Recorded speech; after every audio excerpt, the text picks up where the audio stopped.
Oi, gente, tudo bem? Eu sou a Mariana e eu sou do grupo de computação competitiva do Cefet-MG e hoje eu vou apresentar o problema pilhas de moedas, vou solucionar ele e é isso. Aqui são os conteúdos que eu vou abordar na aula hoje, que é a análise matemática, que é basicamente como eu resolvi o problema. Pilhas de moedas é o nome do problema. Modelo de solução, que foi como eu pensei em resolver. E algoritmo, como eu implementei. E problema vai ser eu submeter mesmo e mostrar lá a submissão. Tá. Análise matemática. Basicamente, nesse problema, ele é um problema bem simples. Eu basicamente analisei para ver se tinha algum padrão, né, que funcionaria para todos os casos. E aí eu cheguei a duas condições. Tá, esse aqui é o problema, eu vou ler. Você tem duas pilhas de moedas contendo A e B moedas. A cada jogada, você pode remover uma moeda da pilha da esquerda e duas moedas da pilha da direita, ou duas moedas da pilha da esquerda e uma moeda da pilha da direita. Sua tarefa é descobrir de forma eficiente se é possível esvaziar ambas as pilhas. Entrada. A primeira linha da entrada contém o número inteiro T, o número de testes. Depois disso, há T linhas, cada uma contendo dois inteiros A e B, os números de moedas nas pilhas. Saída. Para cada teste, imprima yes se for possível esvaziar as pilhas e no caso contrário. Restrições. O T tem que ser maior ou igual a 1 e menor ou igual a 10 elevado a 5. E o A e B tem que ser maior ou igual a 0 e menor ou igual a 10 a 9. Eita. Tá. Um exemplo de entrada é 3, que é a quantidade de casos de teste, né? E a pilha 1 teria duas moedas, a pilha 2 teria uma, aí nesse outro exemplo é 2 e 2, 3 e 3.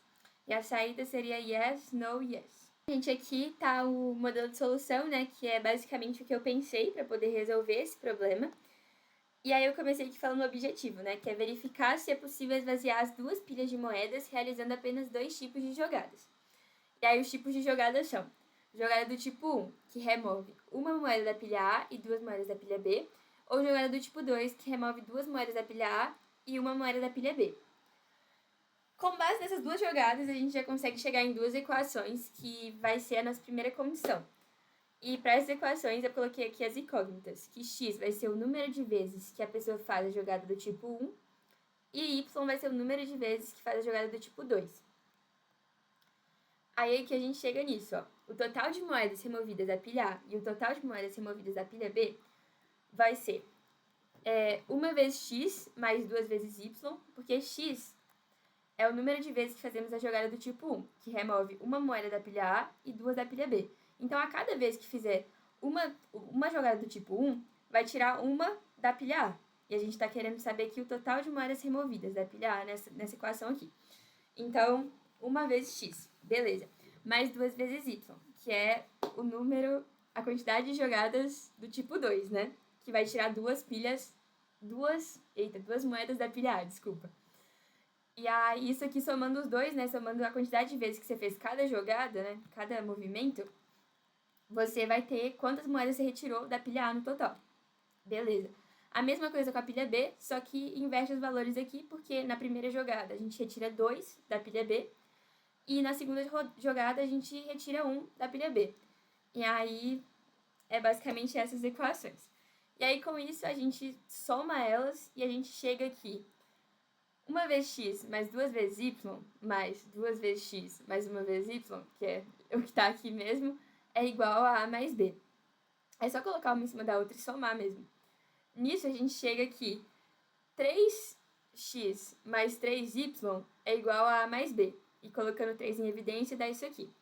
3 vezes x mais y é igual a A mais B.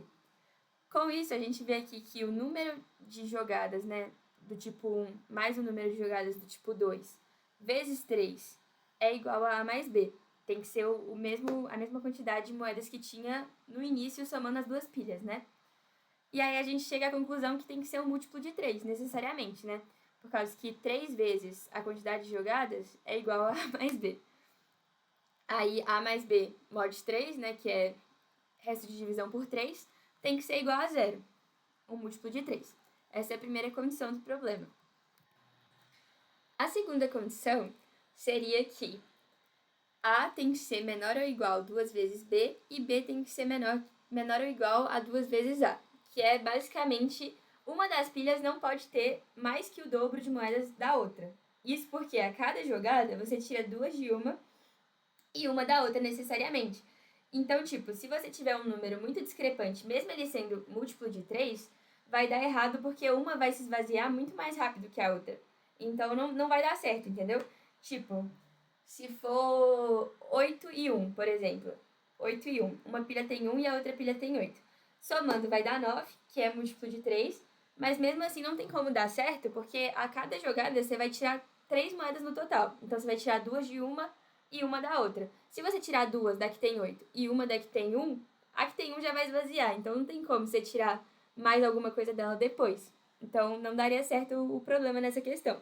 Então a gente tem que colocar essa condição aqui também. Aí só com essas duas condições a gente já dá pra saber se dá pra esvaziar ou não, e já tem como chegar ali na conclusão, né? Tipo, tem como imprimir já se é yes or no, só com essas condições. Bom, gente, com essas duas condições que eu mostrei anteriormente, eu já consegui implementar esse código e eu vou mostrar ele parte por parte para ficar bem claro. A primeira linha eu incluí a bits/stdc++.h, que é uma biblioteca de C++, que é muito útil em competições de programação competitiva, geralmente é bem útil, por causa que em uma linha só já inclui várias bibliotecas de C++, como, por exemplo, a Math, a Vector, Algorithm, entre outras, muitas outras bibliotecas já estão incluídas nessa única linha. E aí é muito boa, né? Para otimizar seu tempo. A segunda linha eu coloquei using namespace std, que é basicamente para não ter que ficar escrevendo std antes de in, out, funções da Standard Library. Não sei se eu falei certo, mas enfim. Aí também otimiza seu tempo, muito bom, e também deixa o código mais claro. Logo em seguida eu já declarei a main, né, int main, e coloquei um return 0 aqui, que é o básico, né? E logo em seguida eu declarei o t, coloquei int t, por causa que é o que o programa pediu como quantidade de casos de teste, né? Então, coloquei aqui e já li ele, quantidade de casos de teste. Logo em seguida eu criei um laço de repetição. No meu caso foi while, mas podia ser for, podia ser outro laço.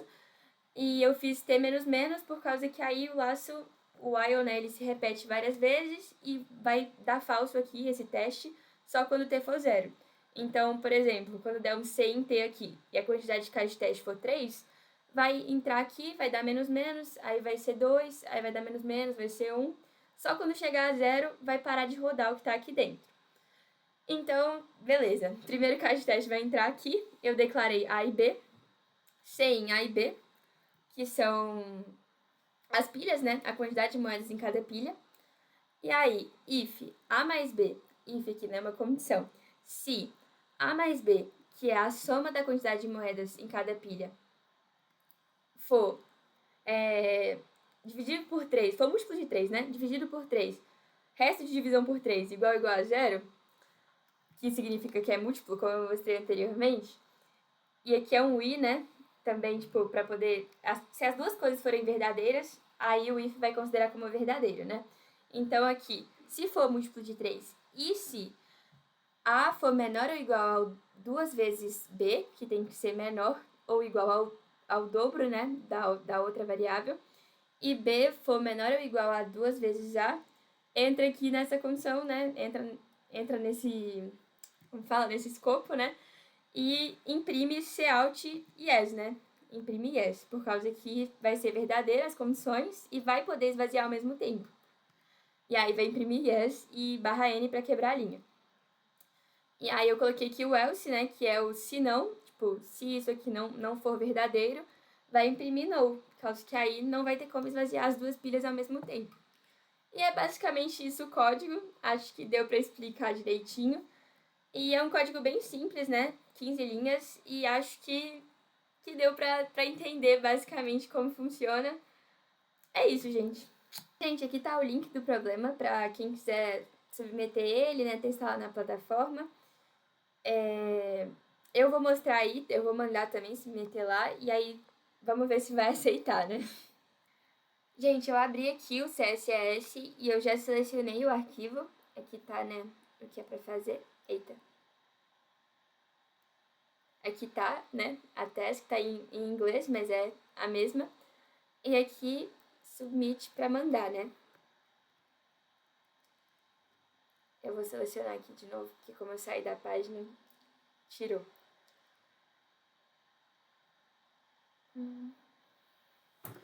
Tá, aí eu selecionei o arquivo, a linguagem C++, pode ser C++17 mesmo. E vou submeter.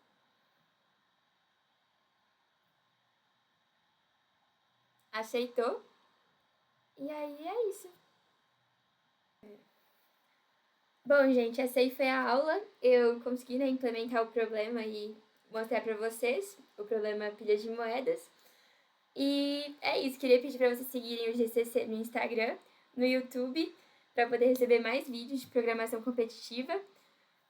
Também queria que vocês comentassem se vocês resolvessem de outra forma, se souberem resolver de outra forma, tiverem outras ideias de implementação. E se vocês souberem também de outros códigos de outras plataformas, como Codeforces e Bcrowd também, vocês podem comentar aí que a gente pode tentar resolver. E se vocês puderem dar o like, é isso aí, gente. Muito obrigada!